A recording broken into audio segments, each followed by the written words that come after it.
Bila, kamusta ka na at ang anak mo? Unti-unti na rin naman nakaka-move on. Salamat po sa concern nyo, ha? Parang pamilya na ang tingin ko sa inyong mag-asawa. Di pa rin ako makapaniwala na wala na si Hernan. Maraming salamat po. Hanggang ngayon, nagtitiwala pa rin kayo sa akin. Maski na babae ako, ako na lang kasi ang inaasahan sa bahay. Madalas kang kwento ni Hernan sa akin noon. At alam ko, naturuan ka niyang mabuti. Dahil isang magaling na driver si Hernan. Basta't lagi mong tatandaan, mahal, sa pagmamaneho, lagi ang mata sa kalsada, ang kamay sa manibela. Ganun po ba?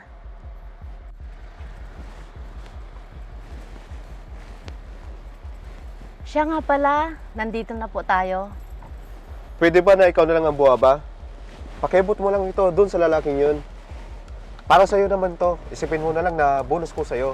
Dahil mabait at maingat kang driver. Nako, okay na po ako sa regular fare.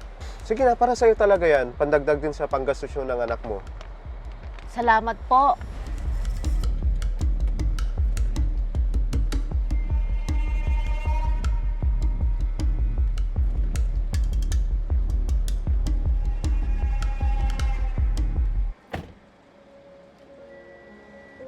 Ano? Ba't di ka magsalita? Dadaanan mo na ako sa di pagkibo. Ang hirap kasi sa'yo, napakahina mong umintindi. Hay, di ba sabi mo okay lang? Tapos ngayon di naman pala. Ang labo nyo talagang mga babae. Ahem, mga bata, makasali lang ha. Kung ano man yung pinagtatalunan ninyo, sure ako na walang maaayos kung puro kayo sigaw at taas ng pride ang pairalin. Tandaan ninyo, ang malubay na sagot ay nakakapawi ng puot. Ngunit, ang mabigat na salita ay humihila ng galit. Sorry.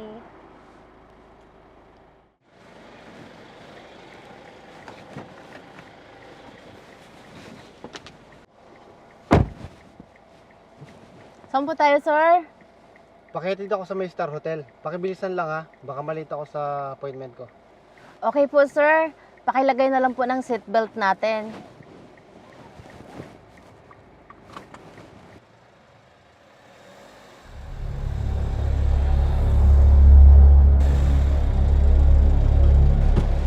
Ano ba yan? Sure ka ba na marunong ka magmaneho? Sir, sorry po. Mayroon po kasi biglang tumawid. Ang sabi ko, bilisan mo. Hindi ko sinabing pahamak mo ko. Sorry po ulit, sir.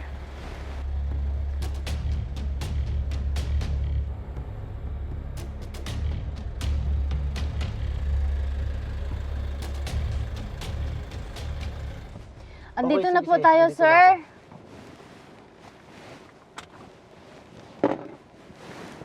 Salamat po.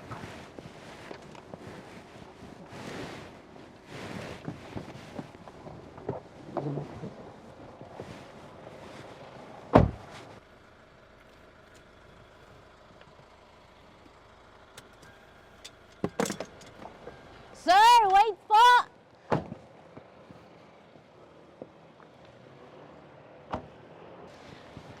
Ano ba? Kulang po ba yung binayad ko? O gusto mo pa ng tip? Naku, sir, hindi po. Susuli ko lang po itong wallet nyo.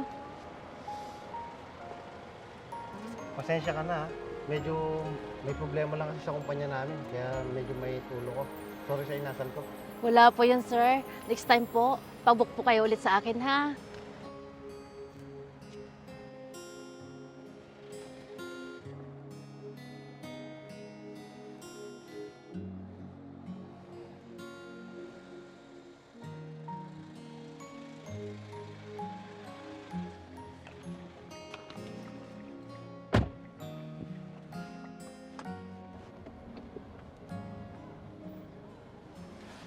We are here, sir. Thank you for your patronage. You're welcome. Here's your fee. Thanks.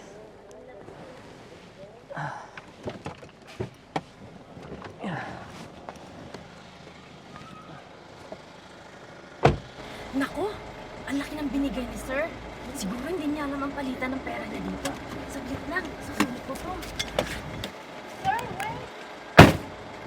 Sir, wait! Hello again. Is there any problem? Did I pay short? No, sir. Actually, it is the opposite. You paid me too much. I'm here to return your money. Oh, you're so honest and sweet. I don't have any idea how much the regular fare here. So, I just gave it anyway. I thought so too, sir. So, sir, here is your money. Thanks a lot. Hope every driver are like you. Thank you, sir. Bye. Bye.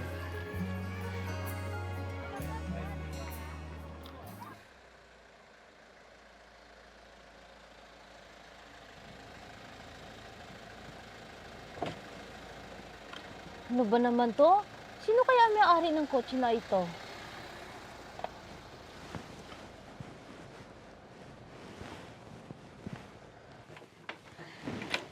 Lucy, anak. Mano po, ma? Tara po, kain na tayo. Ang sweet naman ng anak ko. Pero sana, anak, nauna na kayong kumain ng tita Jocelyn mo. Baka malipasan kayo ng gutom.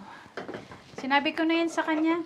Pero okay na rin yan, ate. Mas masarap kumain ng sabay-sabay. O, sa bagay, gutom na rin ako.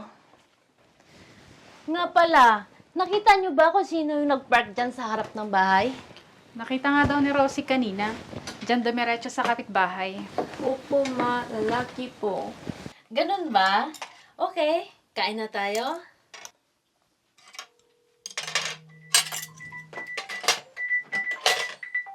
Yes, hello? Mr. Valdez? Okay po. Alis ka na ulit, ma? Sorry, anak. Si Mr. Valdez kasi ito. Emergency daw. Sige na, ate. Alis ka na para makabalik ka din kaagad. Sige, Kaya dito na, tatawa. dito na ako. Salamat sa Diyos.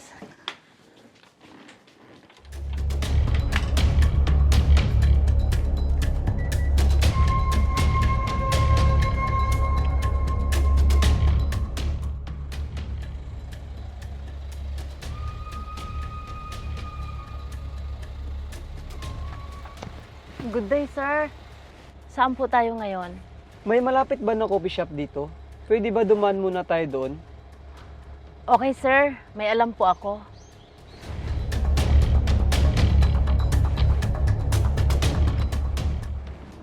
Alam ko may mga tanong ka, pero pakinggan mo rin sana mga sasabihin ko.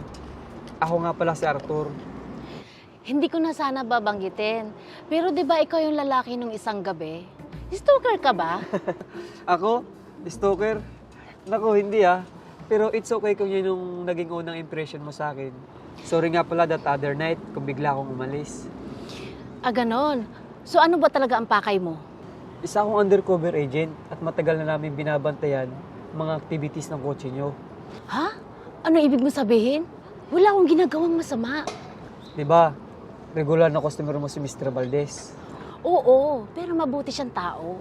Sorry to say this, pero member siya ng isang malaking sindikato ng droga. Di ba? Ikaw pa yung inutusan niyang umabot ng mga package sa mga kliyente niya. Ayaw ko lang na madamay ka.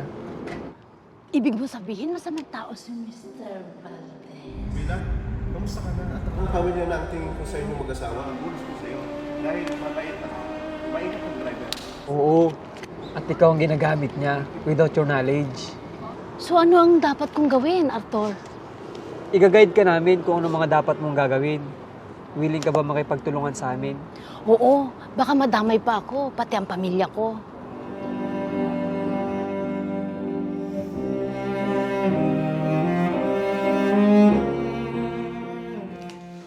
Bunso, ano sa palagay mo? Malaking tulong ang mga binibigay ni Mr. Valdez, pero galing pala sa masama yung mga perang yun. Tama ka, buo na ang desisyon ko. Makipagtulungan ako kay Arthur.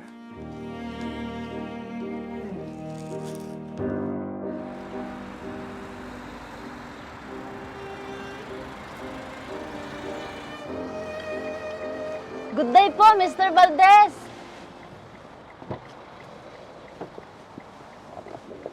Saan po tayo ngayon? Doon ulit sa dati.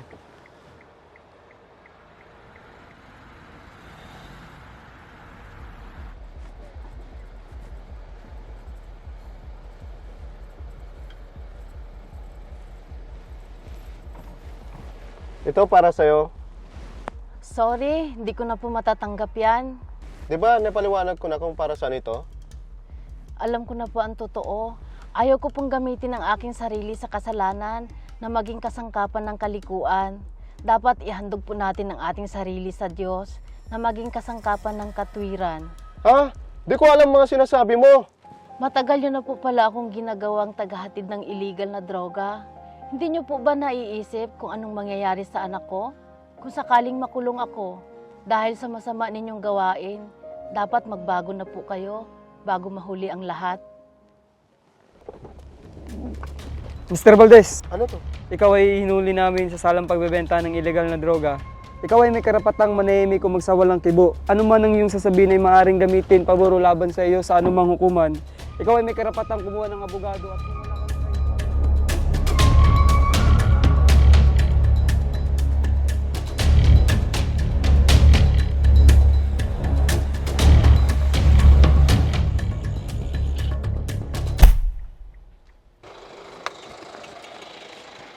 Ano ka ba?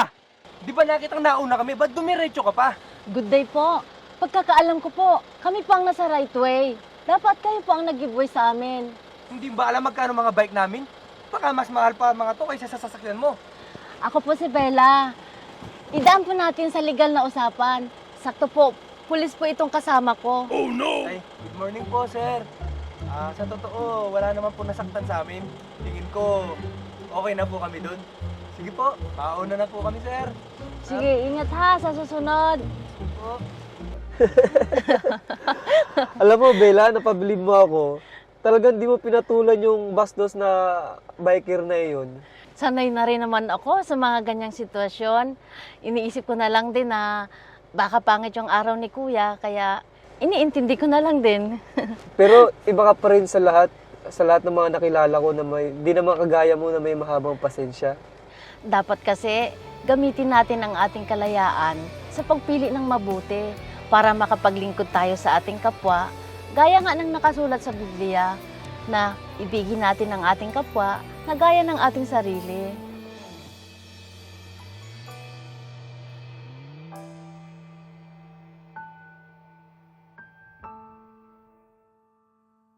At huwag din naman ninyong ihandog ang inyong mga sangkap sa kasalanan na pinakakasangkapan ng kalikuan, kundi ihandog ninyo ang inyong sarili sa Diyos na tulad sa nangabuhay sa mga patay at ang inyong mga sangkap na pinakakasangkapan ng katwiran sa Diyos. Roma 6:13. Sapagkat kayo, mga kapatid, ay tinawag sa kalayaan, huwag lamang gamitin ang inyong kalayaan upang magbigay kadahilanan sa laman, kundi sa pamamagitan ng pag-ibig ay mangaglingkuran kayo, sapagkat ang buong kautusan ay natutupad sa isang salita. Sa makatwid ay dito, iibigin mo ang inyong kapwa na gaya ng inyong sarili. Galacia 5:13-14.